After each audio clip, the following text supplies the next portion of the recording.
you noticed something was afoot that you didn't agree with. What was it?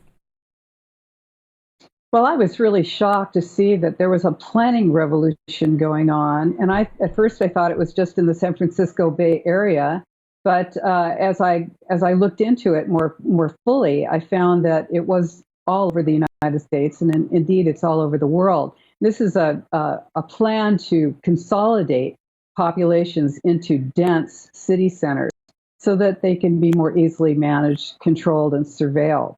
And of course, I was a district branch chief for the Department of Transportation, so I was having to value property for the state in order to acquire it for road projects. So, in order to pay people fairly, you have to know what you can do with the property.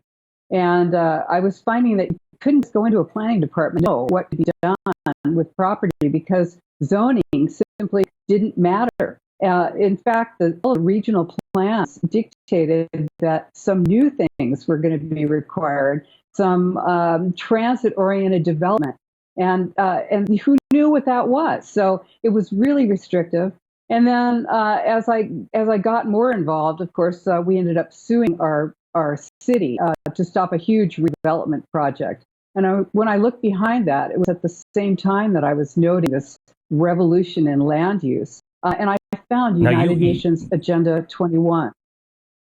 Right, and you sued, and you were locked in this lawsuit for a long time, and then I think it's Plan Bay Area is who you were suing, and they changed the name and said, oh, well, we're not those people anymore, and so your lawsuit just fell through, and they said, well, you can file again under this, if you want to sue this new organization, but it's the same thing. Well, actually, we had two lawsuits. One was a local redevelopment project, and then the next one is the huge redevelopment. It's actually a reorganization of the entire San Francisco Bay Area, all 9 counties and 101 cities that are being regionalized. And this is happening all over the world. This is what Agenda 21 is. This is the interim step to full globalization, is regionalization. And that's happening everywhere, all over the world. And that's why we sued to stop it. And of course, unfortunately did not get a fair hearing. And they mooted the lawsuit, and it's continued. It's gone on. But we have made our pleadings available to everyone on our Stop Plan Bay Area website so that you can sue if you're not in a Ninth District Court state, or you can actually have an opportunity to stop regionalization where you live. Okay, so I'm concerned, and this really just my ears just perked up and the hair stood on the back of my neck when I heard on the news the other day that the United States government insisted if the airlines were going to get bailed out, not only did the airlines have to pay us back, but they also had to give the United States government a piece of that company. And I thought, we're in the airline business now? Since when is that a good idea? I don't want to be shareholders in any company because now the government is involved. But as we started looking at this Event 201, and which led us to Agenda 21 and Agenda 2030, this is the plan to bring private industry and governments and banking and technology all together under one umbrella for total control. Is that accurate? Yeah, this is fascism, public-private partnerships. That is fascism. That's when, this is the deal, is that government wants what corporations have, which is the nimble ability to move freely and to keep everything hidden from the public. And of course, corporations want what government has, which is the power to compel and the power to tax and the power to raise that money and then use it as they will. So this is a perfect partnership made in hell for all of us, because you are not going to have a voice in this. This is not representative government. This is, in fact, what Agenda 21 is to transfer your power, your rights to representative government to unelected boards and commissions. We most people don't even know that just in the last few weeks, the Federal Reserve now, the banks, have become the largest landowners in the world.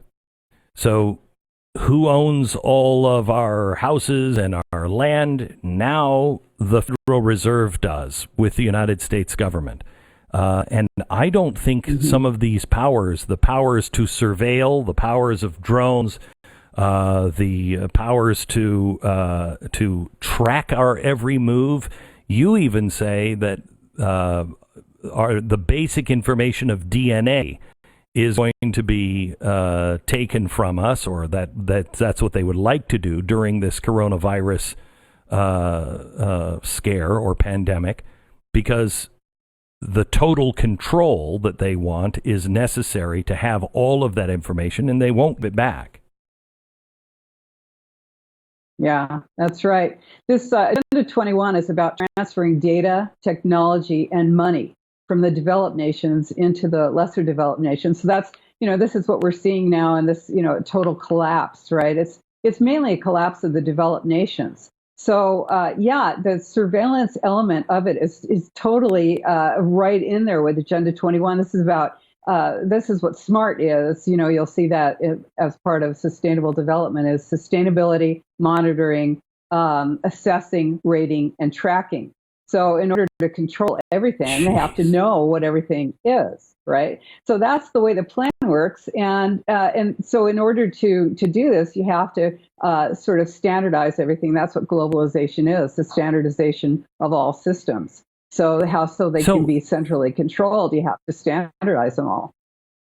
Doesn't this go against, though, have they counted the American people out? Other countries might be okay with this, but this is the kind of stuff that they did with the EU, and the EU is almost on fire now. America is already pushing back on just the little controls that these states have taken. While Texas is the most compliant in the nation, it also is on the edge of back off, I've had enough. Other states are already starting to rise up. Have they misjudged the American people, or are we too much of sheep?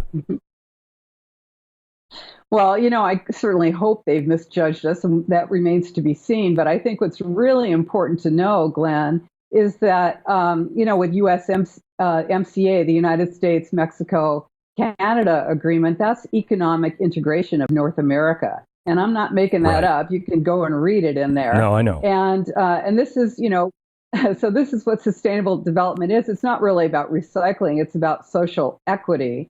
And you have to remember that global crisis requires a global response, and that justifies global governance. So this is, sort of, yes, the American people are, I hope, going to do something. Hey, this is probably an experiment to see how long we're going to actually be able to be controlled like this. Is it 25 days, 30 days, 40 days before we get out in the streets and say, absolutely not?